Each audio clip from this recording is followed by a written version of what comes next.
श्री कृष्ण की कथाएं और उनकी सीख। बड़ी सफलता चाहते हैं तो योजना बनाएं, बिना काम की शुरुआत ना करें, झूठे आरोप लगे तो धैर्य ना छोड़ें। नमस्कार दोस्तों, स्वागत है आपका अपने चैनल अतिलालसा सनातन उपाय चैनल में। श्री कृष्ण से जुड़ी कथाओं में जीवन प्रबंधन के ऐसे सूत्र हैं जिन्हें अपनाने से हमारी बड़ी बड़ी समस्याएं दूर हो सकती है। जब भगवान विष्णु श्री कृष्ण रूप में अवतार लेने वाले थे, देवकी और वसुदेव कंस की कैद में थे। कंस ने देवकी वसुदेव की 6 संतानों का वध कर दिया था। 7वीं संतान के रूप में बलराम देवकी के गर्भ में आए तो भगवान विष्णु ने योग माया से कहा था कि आप इस 7वीं संतान को देवकी के गर्भ से निकालकर वासुदेव जी की दूसरी पत्नी रोहिणी के गर्भ में स्थापित कर दो। इसके बाद कंस को ये सूचना दी जाएगी कि 7वां गर्भ गिर गया है। योग माया ने ऐसा ही किया। इसके बाद जब 8वीं संतान के जन्म का समय आया तो भगवान ने योग माया से कहा कि अब मेरे अवतार लेने का समय आ गया है। जब मेरे अवतार का जन्म होगा, ठीक उसी समय आप गोकुल में यशोदा के गर्भ से जन्म लेना। वसुदेव जी कंस के कारागार से निकालकर मुझे गोकुल पहुंचाएंगे और आपको लेकर कंस के कारागार में आ जाएंगे। जब कंस 8वीं संतान को मारने के लिए आएगा, तब आप मुक्त हो जाना। भगवान ने जो योजना बनाई थी, उसी के अनुसार श्री कृष्ण का अवतार हो गया। कथा की सीख। इस कथा में भगवान ने संदेश दिया है कि जब भी कोई काम करना हो तो इसको योजना जरूर बनाएं। योजना अच्छी होगी तो सफलता जरूर मिलेगी। ऐसे काम न करें जिसकी वजह से गलत लोगों की ताकत बढ़ती है। बाल कृष्ण माखन चोरी की लीला कर रहे थे। गोकुल के इस वजह से काफ़ी परेशान थे।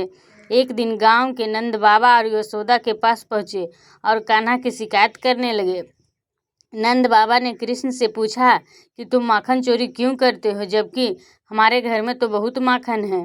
कृष्ण ने कहा कि आप लोग मेहनत से दूध, दही, घी, मक्खन तैयार करते हैं और फिर ये चीज़ें कर के रूप में दुष्ट कंस को दे देते हैं और इस वजह से गांव के बच्चों को माखन नहीं मिलता है। आपके इस काम से कंस की ताकत लगातार बढ़ रही है।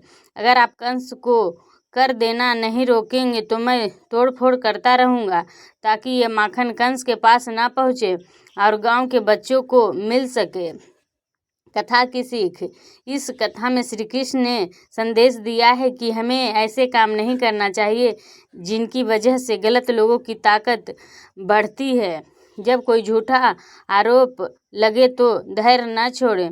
द्वारका में एक सूर्य भक्त था, सत्राजित। उसे सूर्य देव ने असमय तक नाम की चमत्कारी मणि दी थी। ये मणि रोज 20 तोला सोना उगलती थी। एक दिन श्री कृष्ण ने सत्राजित से कहा कि आप ये मणि राजकोष में देंगे तो इसे मिले धन से प्रजा की अच्छी देखभाल हो सकेगी। सत्राजित ने श्री कृष्ण को मणि देने से मना कर दिया। इस घटना के कुछ दिन बाद सत्राजित के भाई प्रसेनजीत ने मणि चुरा ली। प्रसेनजीत मणि लेकर जंगल में भाग गया। जंगल में एक शेर ने प्रसेनजीत को मार दिया और खा गया। मणि जंगल में ही गिर गई। सत्राजित को जब प्रसेनजीत और अपनी मणि नहीं मिली तो उसने श्री कृष्ण पर आरोप लगा दिया कि कृष्ण ने ही मणि मेरी चुराई ही है और मेरे भाई की हत्या कर दी है।